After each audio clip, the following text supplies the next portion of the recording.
그러면 산이 있네요. 이제 계곡물이 있죠. 이게 계곡에, 이게 산에 있는 계곡들.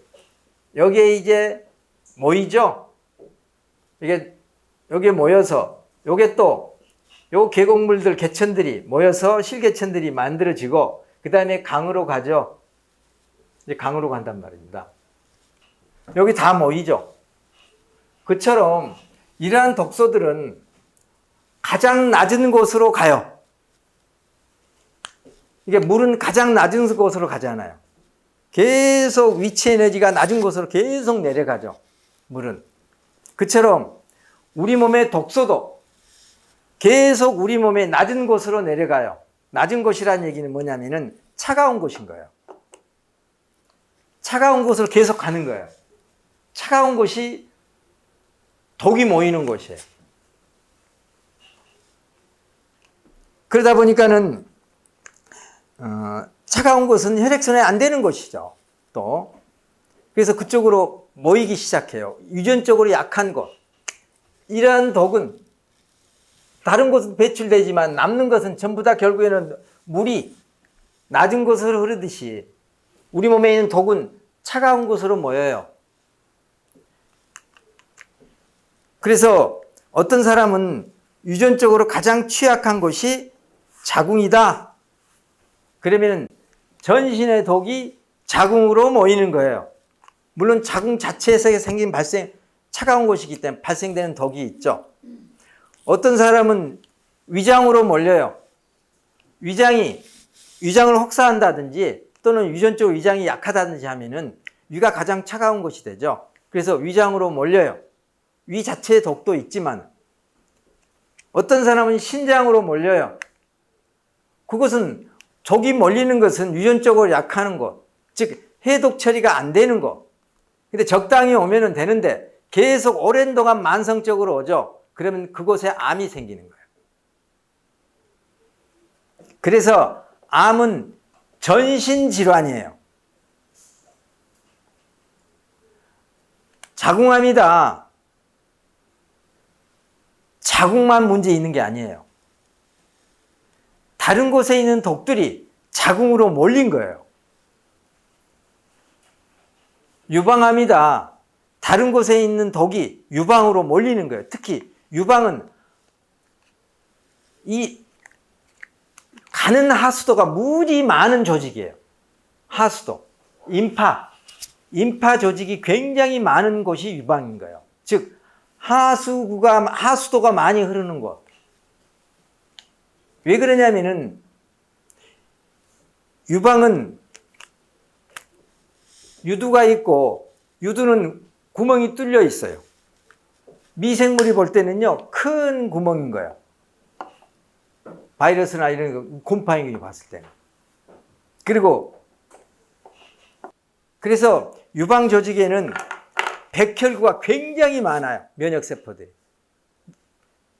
이 백혈구는 임파구라고 그러죠. 다른 말로.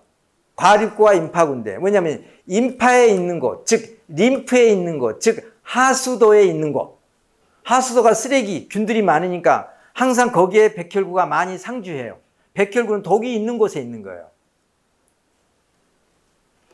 그래서 유방 조직에는 자궁 조직이나 유방 조직에는 임파 흐름이 많은 게 하수도가 많아요. 대장에도 그러고. 그래서 이게 제대로 작동되지 않으면 거기에 문제가 생기는 거예요. 그래서 암은 전신 질환이다. 내 몸이 얼마만큼 나쁘냐? 내가 췌장암이에요. 그러면은 내 몸은 췌장에 암이 생길 만큼 곳곳에서 독소가 발생한다고 보는 거예요.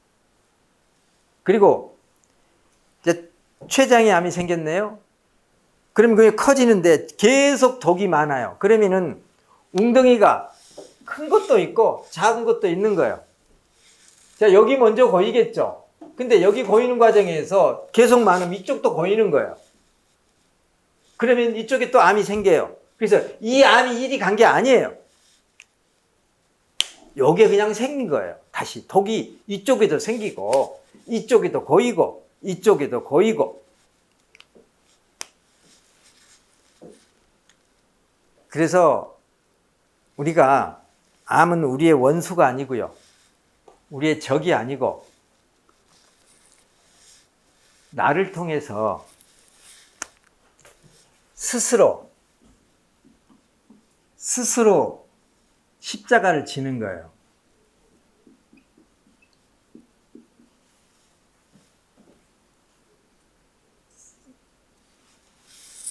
자기 자신을 죽여서 세포죠.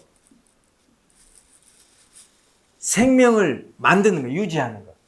살신성생인 거예요. 암은 자기 자신을 죽여가지고 나를 살아있게 하려고 하는 거예요. 얼마나 고마워요. 적이 아니죠. 그래서 암에 대해서 적대감을 가지면 안 돼요.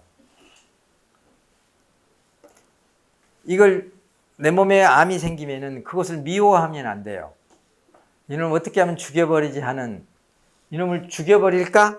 어떻게 해야 이걸 없애버릴까 하면은 그게 뭐예요? 그게 살심이죠, 살심. 가장 악한 마음인 거예요. 그 마음부터 바꿔야 되는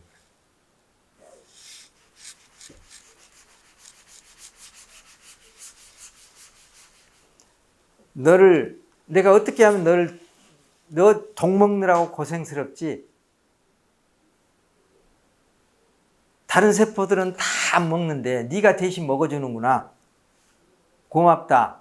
내가 너한테 독을 안 먹게 어떻게 하면 해야 되나. 내가 미안하다 하면서 계속 그걸 사랑하면서 감사하면서 독을 안 만들어줘야 되는 거죠. 그러면 쓰다듬어 줘서 이렇게 자기 자신을 돌아보면서 이제 근본적인 마음을 바꿔야죠.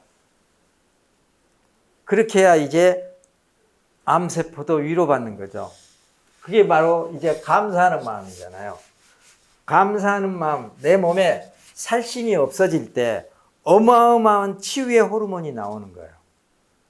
몸을 따뜻하게 하는 호르몬, 혈액순환을 잘 되게 하는 호르몬, 혈관을 확장시키는 호르몬, 이런 것들이 나오는 거예요.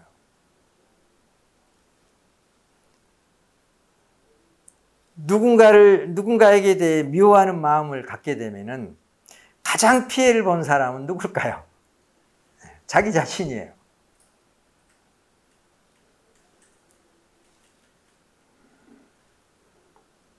그러니까 가장 피해를 본 사람은 내가 미워하는 사람이 아니라 미워하는 당사자죠. 내 자신. 그래서 암세포를요, 암을 사랑해야 돼요.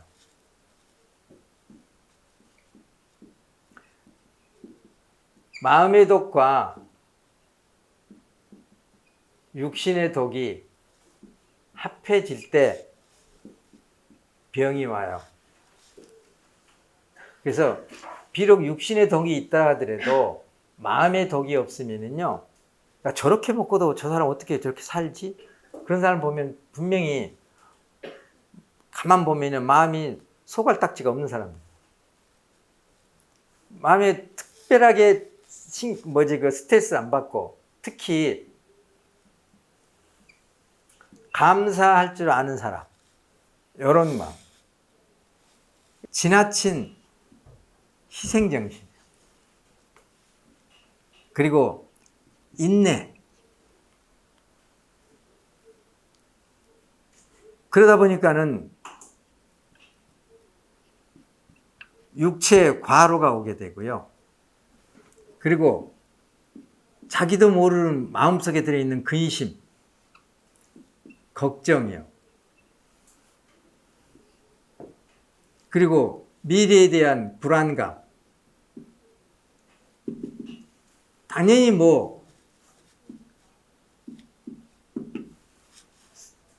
애증, 증오하고 미워하고 이런 것들, 그렇죠. 이런 것들이 마음의 독인 거다. 지나친 거. 이 걱정이라는 것은 제가 알기로 이 걱정이라는 뜻이 뭐냐, 이 근심이라는 것이 뭐냐, 근심. 근심이라는 것이 이 히랍의 어원을 보면, 히랍어로 보면 어원을 보면은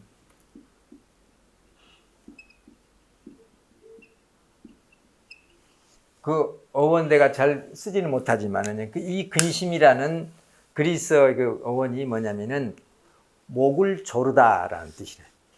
목을 조르다. 끔찍하죠? 내가 어떤 일에 근심을 해요. 그럼 내 목을 조르는 거예요.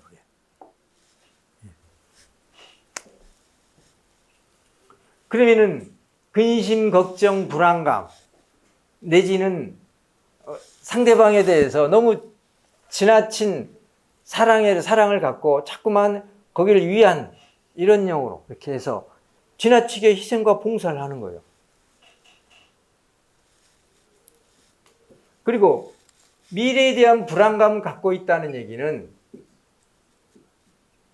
현실에 대한 진정한 감사함이 없다는 얘기예요. 자기 자신이 속고 있는 거예요. 스스로 속고 있는 거예요. 현실에 대한 감사함을 갖고 있으면 미래에 대한 불안감이 없어져야죠. 그리고 근심, 걱정 없어져야죠. 편안함이 있어야 되죠. 우리가 삶의 지혜라는 게, 건강의 지혜라는 게 멀리 있는 게 아니라고 저는 본다 그래서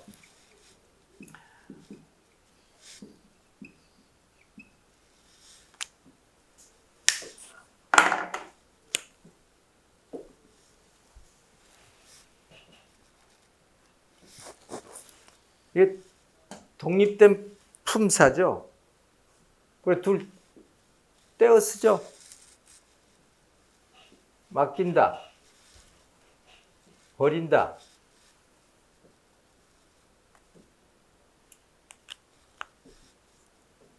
내가 들고 갔어요. 내가 아는 사람한테 맡겼어요. 버렸잖아요. 이게 맡겨버린 거예요. 이게 맡겨버린 거예요. 내게 아니에요. 이걸 내가 정리하지 못하면 평생 짐을 지고 있는 거예요. 평생 짐을 지고. 마음에 평안이 없어요. 늘 불안해요. 늘 근심 걱정이고. 나는 근심 걱정 없어. 나는 뭐 불안하지 않아. 그 스스로를 속이고 있는 거예요. 그래서 맡겨버리십시오. 붙였으니까 잘 구분이 안 가죠. 떼어 써봐요. 맡겨버리십시오. 맡기고 버리세요. 맡겨서 버리세요.